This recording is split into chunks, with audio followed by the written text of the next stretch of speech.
Good morning. Thank you so much for joining me for your 11 a.m. news and weather update. I'm Bailey Bockover. A man out of Cove City is facing multiple felony charges after a search warrant was conducted of his home. The Craven County Sheriff's Office says its Special Investigations Bureau and the New Bern Police Department Narcotics Unit conducted a search warrant at 200 Trenton Road in Cove City on Thursday, September 4th. Officials say 64-year-old Perry McCoy is charged with felony manufacture marijuana, felony possession with intent to sell, deliver marijuana, 2 felony counts of trafficking marijuana, and felony possession of a firearm by a convicted felon. During the search, investigators found explosive materials on the property. Officials say the Bureau of Alcohol, Tobacco, Firearms, and Explosives. McCoy is being held in the Craven County Confinement Facility under a $790,000 secured bond. The investigation is ongoing and more charges are expected, according to the Sheriff's Office. And for those of you down by the coast, the Crystal Coast Pier still remains closed after Hurricane Erin passed by it with some 50 to 20 feet waves crashing into the Oceana Pier nearly 3 weeks ago. In a social media post, the Oceana Family Motel said they expect the pier to be closed at least until the middle of the month. Oceana said their engineering team has inspected the entire pier and has identified repairs that need to be made before the public can use it again. The waterfront restaurant, though, remains open.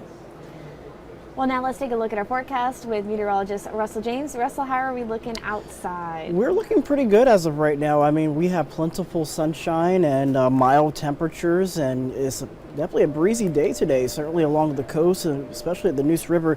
Definitely see a little bit of those little minor waves taking place, or ripples in the water. For the most part, temperatures sitting into the mid-70s all across the Carolinas, 75 right now in New Bern, 75 in Greenville, upper 60s still around across western North Carolina near the Triad.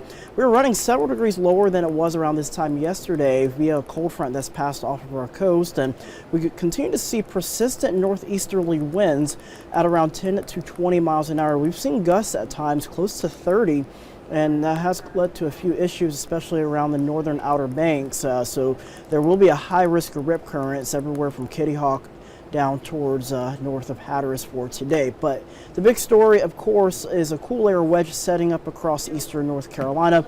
The reason behind this, we have high pressure to the north and west, allowing for the mountains to serve as a block, bringing the cooler air down towards the south across most of the area. That's why areas further inland have started mostly into the 60s, and as we head into tomorrow morning, we'll see temperatures into the upper 50s to around 60 degrees, 70s along the coast, and then by the afternoon we'll peak into the upper 70s, and then looking like Wednesday morning we'll have temperatures yet again into the high 60s. And in case you're wondering, the humidity levels the next few days not looking too bad. In fact, starting on Wednesday night, Thursday, will be a slight uptick in the humidity as there will be some moisture trying to stream in from the south, but then it'll begin to fall back a little bit going into Friday and then heading into the upcoming weekend. So very mild and quiet across the country. And even in the tropics, we're not really watching anything. There was that one system that had a 90% chance of development, but it has since fizzled out, and there's more tropical waves moving off the coast of Africa. So we'll watch this a little bit more closely later on in the month, but yet the peak of hurricane season within 2 days, and then eventually as we go towards the end of the month, particularly late September, we have to watch areas closer to home for potential development. So in case you're wondering, over the next few days, looking great. Highs in the 70s and 80s, overnight lows 50s and low 60s. You know, Bailey, it's this type of weather pattern that makes it difficult for meteorologists to kind of like go more in depth, because every single day just about is looking pretty much the same. Every single day is looking the same, but at least there's some consistency here, something that we don't normally see, right? Yeah, I mean, we could be dealing with, you know, highs in the 90s, we could be dealing with storms, so it's definitely nice to see sort of a quiet stretch, but hey, it gives us a challenge to kind of just, you know, be creative, right? Love that. I mentioned to you earlier we were going to have that gardening forecast. I'm still working on it right now, and Great. I'll have it to you during the 1 o'clock OTT hit, or Wonderful. 2 o'clock OTT hit, Yep. right? Perfect. So yeah. Yep.